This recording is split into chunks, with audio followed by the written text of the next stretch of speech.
سینے کی جلن یا ایسڈ ریفلکس، سینے میں جلن ہوتی رہتی ہے، یوں لگتا ہے جیسے کہ کھانا باہر آ رہا ہے اور تیزابیت سی ہو رہی ہے۔ بسم اللہ الرحمن الرحیم۔ عزیز ساتھیو، السلام علیکم۔ میں ہوں آپ کا میزبان ڈاکٹر سید نعمان مشہدی، اور ہمارا آج کا موضوع ہے سینے کی جلن یا ایسڈ ریفلکس۔ اس کو ہم میڈیکل لینگویج میں GER یا GERD کہتے ہیں، اور اس میں اکثر لوگوں کو سینے میں جلن ہوتی رہتی ہے، یوں لگتا ہے جیسے کہ کھانا باہر آ رہا ہے اور تیزابیت سی ہو رہی ہے۔ تو یہ دو قسموں کی ہوتی ہے، ایک GER گیسٹرو اسوفیجیل ریفلکس اور ایک GERD گیسٹرو اسوفیجیل ریفلکس ڈیزیز۔ یعنی ابتدائی طور پر یہ ہوتا ہے کہ جب ہم زیادہ مرچ مسالے والے کھانے کھا لیں یا کھانے کے بعد فوراً لیٹ جائیں تو کبھی کبھار ہمیں جلن سی محسوس ہوتی ہے، لیکن یہ ابھی ایک ڈیزیز کی شکل نہیں اختیار کی ہوتی۔ اپنی عادات اور اپنی طرز زندگی بدلنے سے یہ ٹھیک ہو جاتی ہے، اس کو ہم GER کہتے ہیں۔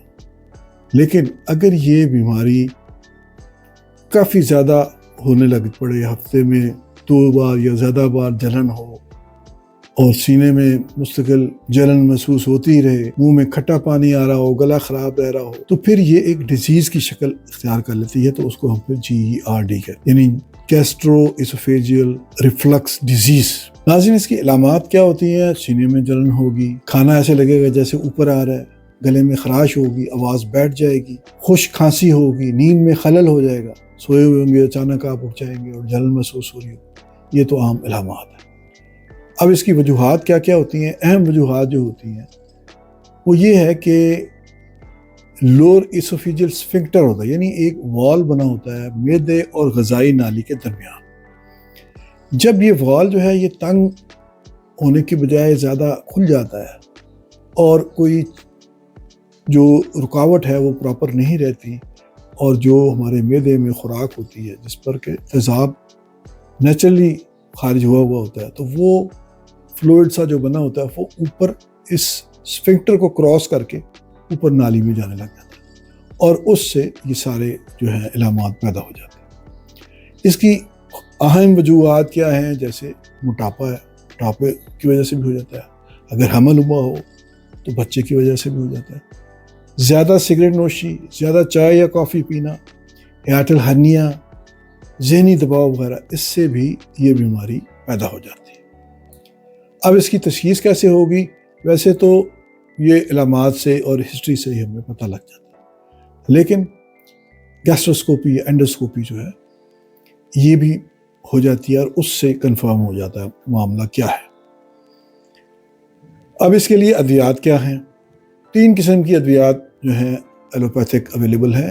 ایک فوری آرام کے لیے اینٹیسڈ ہوتے ہیں، جیسے گیوسکون ہے، جیلوسل وغیرہ۔ یہ جب پیتے ہیں پیشنٹ تو وہ تیزاب جو ہے نیوٹرلائز کر دیتا ہے، اور اس سے ایز اینٹیسڈ جو ہے اس سے پھر آرام فوری آ جاتا ہے۔ دوسرا H2 بلاکرز، یہ فیمیٹیڈین ہے، رینیٹیڈین ہے، یہ تیزاب کی مقدار کو کم کرتے ہیں، اور یہ مختلف ناموں سے دستیاب۔ پھر تیسرا جو ہے وہ ہے پروٹون پمپ انہیبیٹرز PPIs۔ آج کل یہ زیادہ مؤثر ہیں، جس میں اومیپرازول ہے، ایسومیپرازول ہے، پینٹوپرازول ہے، لینسوپرازول ہے، ریبریپرازول ہے، مختلف ہے، اور مختلف ان کے برانڈ نیمز ہیں۔ استعمال کا طریقہ بہتر یہ ہے کہ صبح آپ کھانے سے پہلے ایک کیپسول یا گولی لیں۔ اس کے علاوہ چوتھی قسم ہے پرو کائنیٹک ادویات ہیں، جو جب معدہ سست ہو یا متلی وغیرہ ہو تو وہ ڈوم پیریڈون یا لیووسلپرائڈ وغیرہ اس قسم کی سالس جو ہیں یہ استعمال ہوتے ہیں۔ اب اس کے لیے طرز زندگی میں کیا تبدیلیاں کرنی چاہیے تو بہتری ہوگی؟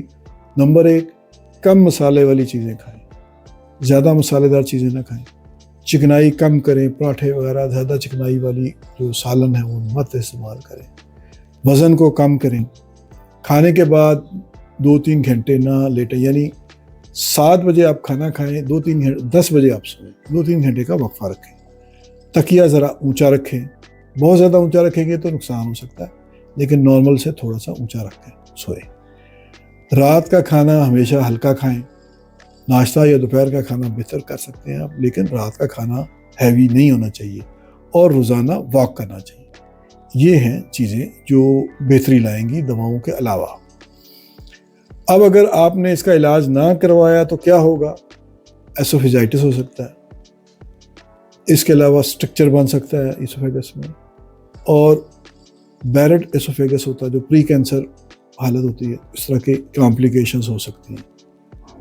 تو دوستو آج کی گفتگو کا لب الباب یہی ہے کہ یہ جلن ہونا شروع میں تو اتنا خطرناک نہیں ہوتا، لیکن جب یہ گیسٹرو اسوفیجیل ریفلکس ڈیزیز بن جاتا ہے تو پھر بہت سی کمپلیکیشنز اور پرابلمز بھی ہو جاتی ہیں، لہٰذا اسے آپ بالکل معمولی نہ سمجھیں اور خوراک بھی بہتر کریں، وزن بھی کم کریں اور کسی کوالیفائڈ ڈاکٹر سے رابطہ بھی کریں۔